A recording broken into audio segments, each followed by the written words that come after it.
Anda masih di Lintas Kota 96 FM Mercury, Surabaya. 96 FM Mercury, lugas informatif, inspiratif masih di Lintas Kota 96 FM Mercury. Dan sekarang kita ada di Bincang Bisnis 96 FM Mercury, kerjasama dengan teman-teman yang ada di GKS Grup Kuliner Surabaya. Sore hari semua sehat-sehat semua dan tetap semangat sampai saat ini. Tetap semangat bisnis gitu. Betul. Ya. Menularkan semangat bisnis ke semua teman-teman GKS itu seperti apa Pak Wimbi? Kita menularkannya sederhana sekali. Kita memberikan tips mereka yang mereka hadapi, masalah, problem, kita bantulah untuk saat ini. Jadi kebanyakan problem mereka itu apa kalau curhat? Kalau curhat biasanya yang utama mereka pusingnya marketing. Marketing. Tapi sebenarnya marketing tidak susah. Karena dalam suatu bisnis kalau kita sudah mempunyai produk yang baik, marketing akan jalan otomatis sesuai dengan produk kita. Kenapa marketing bisa jalan secara otomatis sesuai dengan produk kita? Itu disimpan dulu jawabannya. Nanti kita akan gali untuk sisi marketingnya ini. Retno harus menyapa juga Pak Dedi yang merupakan owner dari Es Dawet Ayu Banjarnegara Plus Durian Medan. Halo, selamat sore Pak Dedi. Halo, selamat sore Mbak. Terima kasih sudah bersama dengan Bincang Bisnis sore hari ini di Mercury. Senang bisa bertemu dengan Anda. Mulai bisnis di Surabaya atau di mana nih dulu? Awal sekali bisnis. Langsung di Surabaya, cuman ikut orang lah tahun 98. Dulu awalnya ikut orang, sampai sekarang sudah punya sendiri gitu. Punya sendiri. Dan ternyata luar biasa hasilnya. Juga termasuk omsetnya, juga termasuk penikmatnya yang banyak sekali ya. Oke, baik, nanti kita akan cari tahu juga dari Mas Dedi terkait dengan bisnisnya ini ya. Saya balik ke Pak Wimpi dulu. Marketing itu menurut kacamata banyak orang, memarketingi sebuah produk itu kadang memang susahnya minta ampun lah Pak Wimbi. Kenapa Pak Wimbi mengatakan marketing itu nanti bakalan jalan sendiri? Kok enak sekali gitu? Iya, prinsip kalau kita mempunyai produk atau sesuatu yang unik, yang menarik dan enak, orang akan mencari secara otomatis. Jadi yang penting kita secara basic, kita di belakang dulu kita harus mengelola produk kita sendiri dulu. Dan marketing itu akan muncul dengan otomatis. Marketing yang pertama yang mudah sekali adalah marketing dari mulut ke mulut. Itu yang sering orang mungkin tidak sadar, tapi melalui itu mereka akan tahu. Dan yang kedua saat ini yang mungkin lagi booming adalah melalui online atau sosial media. Nah, ini adalah kekuatan marketing yang saat ini banyak perusahaan besar pun juga mencarinya. Dan mereka memanfaatkan marketing online saat ini. Dan kita jangan lupa marketing online itu kekuatannya sangat besar. Karena kalau kita lihat anak kecil dari 5 tahun sampai orang tua umur 60-70 pegangannya gadget semua sekarang dan under Android. Dan itu informasi yang sangat mudah sekali kita berikan kepada calon customer atau calon pelanggan kita. Jadi tidak hanya bisnis yang simpel ya, sebenarnya marketing juga simpel. Memarketingi sebuah produk itu simpel juga Pak Wimbi. Betul sekali, simpel sekali. Dan itu yang dijalani semua teman-teman yang ada di GKS dalam memasarkan produk-produknya itu dengan cara yang simpel itu juga. Iya, mereka secara simpel sekali. Rata-rata juga mungkin sebagian besar yang di GKS mereka adalah bisnis online yang dimana notabene mereka adalah ibu rumah tangga, tapi mereka juga bisa melakukan bisnis. Iya. Nah, ketika dalam mempromosikan produknya itu pun frekuensinya tidak terlalu sering ya dalam satu hari itu. Tidak. Kalau mereka yang secara masih online, mereka kadang-kadang cuma mengambil waktu seminggu mereka jualan 3 kali atau 2 kali. Jadi mereka fleksibel sekali. Tapi kalau yang mereka sudah punya state atau tempat, mereka dengan memarketingkan ini akan lebih mudah sekali karena customer secara online pun juga mereka bisa beli, secara offline pun mereka juga bisa beli. Jadi dua-duanya didapat ya. Betul. Meskipun frekuensi postingnya misalnya katakanlah ini hanya beberapa kali dalam 1 minggu, itu respon dari masyarakat, dari calon-calon customer ini seperti apa? Beberapa teman pedagang ya yang pernah ngobrol dengan saya, mereka memberikan feedback ya. Kita mungkin kurang paham kalau mereka nggak ada feedback. Frekuensinya ada beberapa teman yang mungkin awalnya dulu mereka belum secara online bisnisnya mengenal GKS, mereka jual produknya dititip-titipkan di toko A, toko B, toko C. Tapi setelah mereka mengenal sosial media dan mengenal GKS, frekuensi mereka sampaikan 80% penjualan mereka melalui online semua. Dan Jadi itu feedbacknya sangat baik sekali. Yang offline kebanyakan mereka tinggalkan dulu untuk beralih ke online begitu. Betul sekali. Oke, kedepannya prospeknya seperti apa sih bisnis online ini, Pak Wimpi? Kedepannya sangat bagus sekali menurut saya, karena bisnis online ini orang akan lebih mudah, karena kita cuma di depan laptop, di depan komputer atau di depan handphone, kita bisa melakukan transaksi hanya dalam hitungan menit. Dan itu kita tidak perlu mengunjungi ke sesuatu toko A, toko B yang notabene mereka akan macet dan menghilangkan banyak waktu. Jadi dalam bisnis online ini kita juga harus, istilahnya para pedagang ini harus memberikan produk yang terbaik dulu, yang seperti saya bilang tadi, supaya calon customer percaya bahwa apa yang dia beli ini adalah the best, yang terbaik buat dia.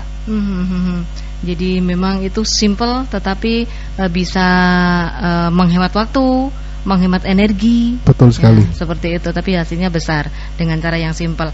Pengen tahu juga update terkini untuk membernya GKS seperti apa nih sampai hari ini? Kalau secara nominal kita progresnya per hari ini 131.000. Dari minggu kemarin yang 130.000. Betul. Jadi luar biasa cepat juga respon mereka, member-membernya bertambahnya begitu cepat. Oke, Pak Wimpi, nanti kita akan ngobrol-ngobrol lagi. Sekarang saya ke Pak Dedi dulu, yang di sini mengawali bisnis juga dari nol gitu kan, dari nol. Kemudian sekarang ini sudah begitu besar bisnisnya. Dan kalau boleh diceritakan dulu mengawali bisnis dari nol dengan cara yang simpel seperti apa, Pak Dedi? Dulu pertamanya ikut orang, Mbak. Ikut orang, sistem bagi hasil. Dari apa? Kan pertama bagi hasil udah gitu, juragannya kurang puas kemungkinan gara-gara pendapatan apa kurang banyak apa bagaimana. Akhirnya sewan rombong. Sudah sewan rombong masih kurang puas juga gara-gara saya punya rombong sendiri, akhirnya disuruh cari tempat sendiri gitu. Akhirnya buka sendiri lah, itu jadi tambah pemasukannya agak lumayan. Udah gitu sasinya ya kalau jualan dulu pertama juga biasa-biasa aja, maksudnya rame, nggak terlalu rame lah. Ramenya sekarang itu kan gara-gara ada kayak bisnis yang kayak gini lah, ada grup-grup kuliner GKS. Itu yang lebih efeknya lebih besar juga, itu pengaruh aslinya.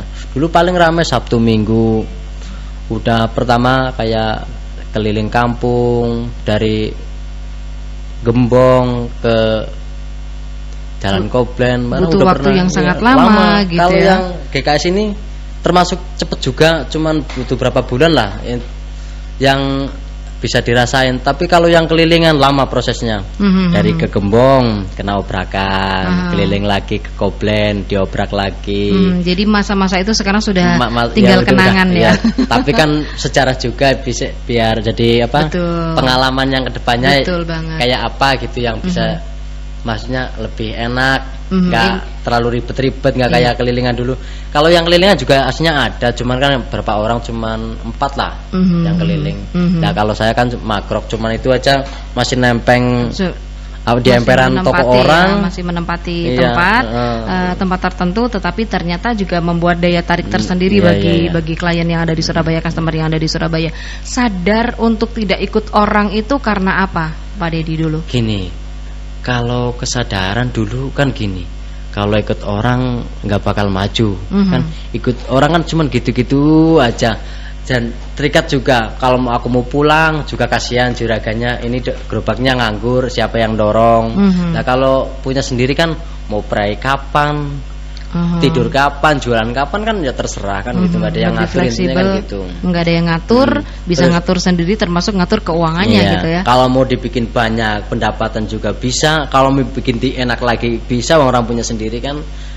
Ya namanya makanan sekarang kalau mau ini tak akal segini aja supaya modalnya dikit untungnya banyak, nggak bisa gitu. Kalau ikut juragan kan udah diatur harus sekian, kalau bikin sendiri ini dienakin supaya yang beli puas kan gitu. Jadi kan yang kedepannya kan lebih enakan lagi kan gitu. Jadi yang diperhatikan adalah kualitas produknya, kemudian juga kualitas layanannya pada customer harus diperhatikan juga, Pak Dedi ya. Cuman ya kadang kasihan orang jualan di emperan toko orang ya depan kan. Kalau aku ramenya juga yang punya toko kayak kan aku nempengin di ini depan galangan, galangan depan galangan, dan terus depannya yang belakang saya ada yang galangan, ada ini toko makanan juga, minuman, kan ada bakso sama soto itu di belakang saya. Kalau tempat saya agak ramai kan, kemudian toko itu yang 2 kan ketutup juga, kasihan juga. Mau cari tempat lagi yang jadi lebih bisnis itu tidak boleh egois gitu ya intinya. Jadi harus tetap memperhatikan pebisnis yang lain juga. Oke, baik.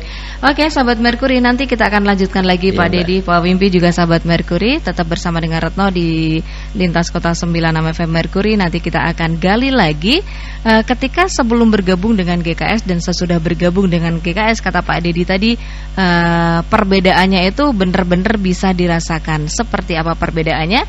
Nanti akan Retno ajak Anda untuk membongkar lagi, menggali lagi inspirasi-inspirasi untuk kita semuanya, supaya kita itu tidak takut. Ini loh, bisnis dimulai dengan cara yang simpel, tetapi hasilnya tidak simpel. Anda masih di Lintas Kota 96 FM Merkuri Surabaya. 96 FM Merkuri, lugas informatif, inspiratif. Sahabat Merkuri, mungkin Anda ingat juga dengan kata-kata yang from zero to hero gitu ya. Ini bisa dibilang Pak Dedi Setiawan seperti itu, karena memulai usahanya itu dari nol, dan sekarang ini sudah luar biasa. Karena ketika off air tadi sempat Retno itu cari-cari tahu dari awal dulu, misalnya karena di sini kan es dawet Ayu Banjarnegara plus durian Medan gitu ya. Dulu awalnya itu dengan jualan yang sangat sedikit, sekarang itu sudah sangat luar biasa. Yang paling update Pak Dedi itu sekarang habis durian dalam satu pembelian durian yang terakhir ini sampai seberapa banyak? Kalau yang terakhir, kalau durian yang di stok apa yang dibuat jualan? Yang satu hari? Yang stok. Yang stok aku sekarang masih punya stok 300 kilo. 300 kilo di rumah. Setiap kali ambil tuh sampai berapa sih? Kalau yang sekali ambil kadang-kadang tinggal stok saya. Kalau stok saya tinggal 30 kilo apa 40 kilo, ntar datang lagi 250, 200, tinggal dia apa agennya, kulaknya banyak enggak. Kalau kulakannya banyak, aku dapatnya kebagian banyak. Kalau ngambilnya sedikit, aku kasih barang sedikit, soalnya kan takut yang lain gak kebagian kan gitu Mbak. Tapi tadi sempat tercetus juga habisnya sampai berkuintal-kuintal gitu kan untuk ambilnya ya. Iya, sekarang kemarin aku satu hari habis 49 kilo satu hari. Satu hari. Iya. Itu berapa porsi kalau boleh dibilang? Kalau mau borosin ya bisa boros 1 kilo bisa buat 10 gelas, 8 gelas. Tapi kalau tak bikin irit ya mau tak bikin banyak bisa. Cuman bikin kan standarnya saja ukurannya kalau dalam dulu misalnya ketika barusan mengawali gitu kan, belum ada varian-variannya, belum ada duriannya dan lain sebagainya. Dan sekarang sudah ada varian baru dengan durian Medan itu, omsetnya sudah sampai seberapa besar kalau dihitung dari porsinya, gelasnya? Kalau satu gelas kan 13.000. Lah kalau satu hari kalau ngabisin 400 gelas aja udah dapat berapa ribu, tinggal kan ngitung gitu. Ya. Iya, tinggal ngitung. Satu hari 400 gelas 400 habisnya. Gelas ya. Aku nggak bakal, maksudnya jarang ngitungin habis berapa gelas. Yang penting intinya aku satu hari menghabiskan durian umpama 50 kg, aku harus ngeluarin uang. Aku dapatnya sekian. Wah, berarti ya udah dapat segitulah.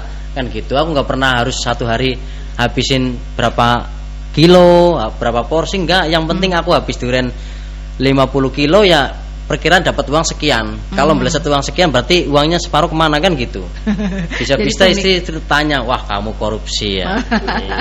Tapi di sini bebas dari korupsi. Saya ke Pak Wimpi dulu. Pak Wimpi, pemikirannya Pak Dedi ini sangat sederhana juga gitu ya. Jadi sampai tidak berpikir tentang target kedepannya, karena nggak ada juga harus habis berapa durian seperti itu. Bagaimana kalau menurut Pak Wimpi? Iya, itu pemikiran untuk orang yang pertama kali bisnis. Memang mereka memikirnya secara simpel sekali. Apa yang dilakukan saat ini, dia intinya saya bisa jual dengan target seperti tadi, misalnya 50 kilo ini saya jual hari ini. Dan intinya dia tidak menghitung berapa kuantiti yang harus dijual. Betul.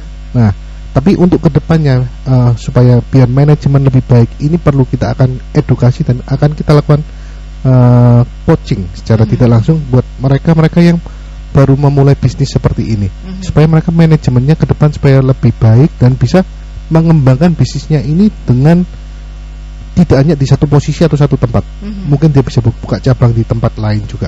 Harus dipoles seperti apa nih, seperti Pak Dedi nih, supaya target-targetnya nanti kecapai juga. Kan sayang banget ya, sudah omsetnya begitu besar tetapi masih sederhana banget begitu manajemennya. Ya, langkah awal akan kita lakukan dalam waktu dekat ini, kita akan melakukan yang saya sebut tadi, coaching. Coaching, banyak hal yang bisa kita lakukan. Coaching meliputi banyak hal. Salah satunya coaching manajemen. Ini yang banyak akan, mungkin para pebisnis pemula atau mungkin kita kenal saat ini startup ya. Mereka saat ini target saya bisa jual, saya bisa produksi, saya bisa jual, bisa produksi. Tapi bagaimana memanajemen sesuatu bisnis itu kadang-kadang mereka lupakan. Tapi itu perlu mereka tahu. Setelah mereka tahu, mereka bisa diaplikasikan untuk bisnis mereka. Dan itu nanti kedepannya akan lebih bagus lagi karena manajemennya teratur dan pebisnisnya ini juga harus memasang target. Sebenarnya dalam dunia bisnis, sesimpel apapun bisnisnya dan pemikirannya, target itu perlu nggak sih Pak Wimpi? Perlu sekali. Dalam suatu bisnis, kita mulai bisnis kecil ataupun bisnis besar, dalam target untuk apa yang kita lakukan itu sangat perlu. Perusahaan besar pun akan melakukan juga. Kalau kita tahu mereka ada target target tahunan, itu juga mereka juga lakukan. Nah, dalam bisnis kecil pun kita juga harus melakukan. Mungkin kita targetnya nggak usah muluk-muluk, kita mungkin target bulanan aja dulu. Nah, setelah itu berkembang mungkin target kemudian, dan bisa kita aplikasikan untuk selanjutnya. Oke, Pak Dedi pasti siap di coaching ya sama Pak Wimpi supaya manajemennya lebih bagus lagi dan targetnya lebih bisa kecapai gitu kan. Pasti kan Pak Dedi juga punya keinginan yang besar ya ini untuk berkembang begitu. Ya, kepengin. Kepingin berkembang di tidak hanya di satu tempat, tetapi di berbagai tempat ada yang namanya Dedi Durian ini. Kadang-kadang gini, aku kan gini loh Mbak, saya kan gini. Ya, lebih dekat. Ada yang jauh, misalnya kan di Sidoarjo, apa yang di Manoan, yang jauh-jauh lah. Intinya kan ada yang bilang gini, Pak, buka cabang di sana Pak, daripada aku jauh-jauh ke Surabaya, sampean gak kasihan ta? Sekarang kan gini loh, Gojek ada, kurir ada, sampean udah berani beli durian sekian kan, berarti kalau Gojek, kurir kan berarti sampean berani. Ya, sampean nggak buka tempat di cabang sana. Untuk sementara jangan dulu, biarin satu tempat fokus. Jadi sampean bisa silaturahmi ke Surabaya, sambang ke saudara saya di Surabaya, sekalian mampir es dawet gitu loh Mbak, rencana sakit gitu Mbak. Jadi belum ada buka cabang di mana-mana karena memang ingin itu. Dan memang Pak Dedi selama ini tertolong banget ya dengan para kurir-kurir begitu untuk distribusi produknya ini. Gini, kan yang andil di Dawet kan banyak, ada kurir-kurir, ada Gojek gitu loh, yang kadang-kadang kalau Gojek kasihan nunggu sampai lama berjam-jam demi customer, sampai di sini pilih ngopain, kadang mau ngopi dulu ada kopi, tapi kadang-kadang udah nggak kebagian kopi, tak suruh ngopi dulu biar supaya saya biar nggak jenuh, kasihan nunggu lama. Emang nunggunya selama apa sih? Ya kadang-kadang kalau faktor usia, kalau suruh nunggu berdiri sampai seperempat jam aja udah nggak mampu. Itu kalau Gojek bisa 1 jam sampai teriak-teriak, aku durung wes engko sampean iki salah tuku akeh. Ya tak bilang gitu. Nah sampean niku beli sampai 40 porsi, 30 porsi, aturan belakang apa ngebel dulu, customer bilangin kalau beli banyak 30 porsi, 40 porsi ngebel dulu sama yang jualan, ntar siapin tinggal ambil, kan gitu niat saya itu loh Mbak. Jadi nggak kasihan Gojeknya nunggu. Betul. Jadi nunggu tidak hanya 15 menit untuk mendapatkan durian ini, tetapi jam hitungannya. Jam kadang itu bukan hanya sekali tambah, bisa lebih lama nunggunya daripada minumnya, sama nunggunya bisa lama nunggunya. Betul. Bayangannya itu nunggu sampai 1 jam lebih. Minumnya 15 menit nggak nyampe. Nggak sampai. Yang udah seruput langsung habis. Tapi kalau nunggunya udah kemeng, kadang-kadang tak gojol ngene. Ayo, wis pesen telu nek nunggune kesuwen imbu siji dadi 4 kan ngono. Dikasih tambahan juga, iya, bonus. Maksudnya iya tapi bayar. Bisa kalau pesen 3 ya beli 1 lah. Dia bilang 1 lagi kan jadi 4. Ya kan? Jadi biar enggak ada yang bilang gini, aku pesen 5 pisan Mas. Ben aku gak ngantri-ngantri, kadang nunggu kesuwen. Ini satunya mau tak simpen di kulkas biar besok aku nggak datang, nggak ngantri lagi. Jadi di sini supaya layanan itu cepat gitu kan, memberikan layanan telepon juga ya, terbuka untuk teleponnya. Tapi bisa tak bilangin gini Mbak, kalau mau telepon jangan jam 12 ke atas. Kalau mau pesen jam 10 jam 9, mumpung orangnya di rumah lagi ngopi, lagi santai-santai pegang HP. Tapi kalau udah jam 12 ke atas, itu orangnya nggak sempat ngangkat HP. Apalagi yang beli, orang istri saya aja telepon nggak diangkat, pulang aku dibilangin, gendeng, telepon nggak diangkat, bilang gitu Mbak. Oh gitu. Rahasianya apa bisa sampai seperti itu? Antriannya luar biasa. Ada rahasia khusus? Gini loh Mbak, kan namanya yang jualan cuma tangannya berapa tuh Mbak? Kalau yang beli 10 orang, satu orang beli 15, 7 gelas, 20 lah, terus tangannya harus dirawangin sama siapa lagi? Biar iso cepat kan. Butuh asisten dong kalau begitu. Asisten sudah ada, baru 1, cuman kan namanya pemula Mbak, belum mahir. Kalau yang beli sampai 7 orang bingung malahan ya melayaninya. Doe aja cuma cengar nggak bisa melakukan apapun gitu ya, karena terlalu banyak customer yang sudah nunggu itu tadi. Oke, masih ada satu segmen lagi sahabat Merkuri, nanti di Bincang Bisnis ada tetap bersama dengan Ratno di Bincang Bisnis sampai jam 6 nanti, dan nanti kita akan cari tahu juga tipsnya, kiatnya seperti apa Mas Dedi ini sehingga memulai bisnis dari hal-hal yang simple tetapi sudah menjadi luar biasa besar seperti sekarang ini. Bisnis sahabat Merkuri, ada yang unik dari Pak Dedi Setiawan ini sahabat Merkuri, seorang pebisnis yang ternyata keunikannya salah satunya adalah ketika beli produknya gitu kan. Nah, kurang katakanlah, merasa memang karena saking enaknya gitu ya, mau nambah boleh padahal harganya tetap gitu kan. Ini yang unik di situ. Apa nggak takut rugi atau gimana gitu ya Pak Dedi? Bisa lebih dekat ke mic. Saya dengar informasi bocoran dari Pak Wimpi dan Pak Frans juga yang mengatakan kalau ada customer yang datang gitu kan, kemudian menikmati duriannya ini merasa enak, kemudian minta lagi boleh padahal harganya tetap. Ya kan gini, orang tetangga lagi, tetangganya puas datang lagi, saudaranya lagi yang jauh datang lagi, kan samanya dari mulut ke mulut gitu loh, jadi getok tular namanya. Pak Wimpi, komentar dong tentang keunikannya Pak Dedi ini. Boleh ambil harganya sama tapi nanti akan membawa customer-customer yang lain. Bagaimana menurut Pak Wimpi? Ya, itu salah satu strategi marketing sih menurut saya. Jadi kalau dia memberikan kepuasan pelanggan sampai pelanggannya merasa happy atau senang, dan itu akan otomatis akan terbentuk suatu promosi mulut ke mulut. Nah, ini strategi yang dilakukan oleh Pak Dedi menurut saya seperti itu. Karena hal ini memang untuk langkah awal yang harus dilakukan orang memulai bisnis seperti ini, karena dia tidak bisa mengeluarkan biaya lebih untuk biaya promosi atau biaya iklan ya.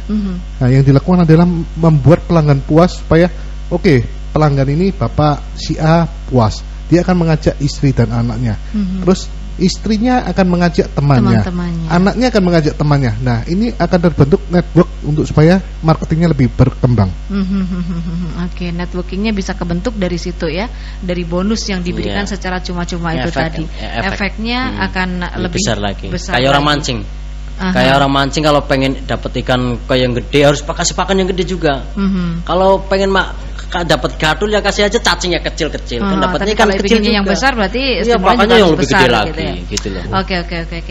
Oke. Nah, satu lagi ini terakhir Pak Dedi. Orang banyak yang mengatakan kalau berbisnis itu harus pakai modal yang besar. Kalau Pak Dedi gimana? Kalau aku sih biasa aja lah, modal standar. Yang semuanya kan yang penting kepercayaan gitu loh Mbak. Jadi modal itu tidak harus uang, tetapi kepercayaan itu juga modal utama ya. Modal utama gitu loh. Kalau misalkan semuanya harus dari modal, orang aku dari kampung aja nggak bawa modal banyak, bener. Aku dari jauh-jauh dari Jawa Tengah ke Surabaya nggak bawa modal apa-apa. Modal boleh cuman utang. Kalau utang itu adalah karena kepercayaan itu tadi. Yang penting kan namanya juga utang harus dibayar, walaupun udah janji 1 tahun, siapa tahu setengah tahun bisa bayar kan gitu. Yang penting jangan ngapusin, kalau orang Jawa bilang kan gitu. Jangan ngapusi orang, harus bisa dipercaya bisa dipercaya. Amanat kan gitu. Komitmennya sangat tinggi sahabat Merkuri, dan ternyata bisnisnya Pak Dedi ini berkembangnya lebih pesat lagi ketika bergabung dengan teman-teman yang ada di GKS. Ya, di GKS ya. Khususnya gini, yang efek yang lebih besar itu adanya GKS. Itu aku pengen banget ya, terima kasih bener sama kayak Kofran, Koimpi, Komedi, Cimedi. Nah, terus kayak itu kayak Gojek, kayak Kurir, kayak ini Tony Kentrung barang. Ini itu, semuanya juga memberikan kontribusi ya, andil Kartini ya. Ayung juga itu juga ngefek juga. Kadang kan dia lagi minum, dia kan sebenarnya sebagai kurir, minum di situ. Ayo siapa yang mau nitip ke gini, harga sekian kan gitu. Oh iya ya, mau lah, itu juga efek juga akhirnya. Efek juga ya. Oke, baik. Dan sore hari ini kita juga didengarkan oleh sahabat-sahabat GKS ada di Baksan Surabaya. Selamat sore teman-teman yang ada di Baksan Surabaya. Terus sama yang ini ada di mana? Naomi Di Cafe. Selamat sore juga. Terima kasih bersama dengan Bincang Bisnis sore hari ini. Oke, baik Pak Wimpi. Terima kasih banyak sudah hadir di Bincang Bisnis untuk hari ini. Pak Dedi juga, Kofran juga terima kasih. Selamat sore, sukses untuk semuanya. Selamat sore. Oke, Sobat Merkuri, itu yang kita dapatkan dari Pak Dedi. Jangan takut untuk berbisnis dan jangan takut kalau misalnya Anda tidak punya modal yang besar. Karena ada satu modal yang juga sangat berperan di sini adalah modal kepercayaan. Saya Retno, terima kasih kebersamaannya di Lintas Kota 96 FM.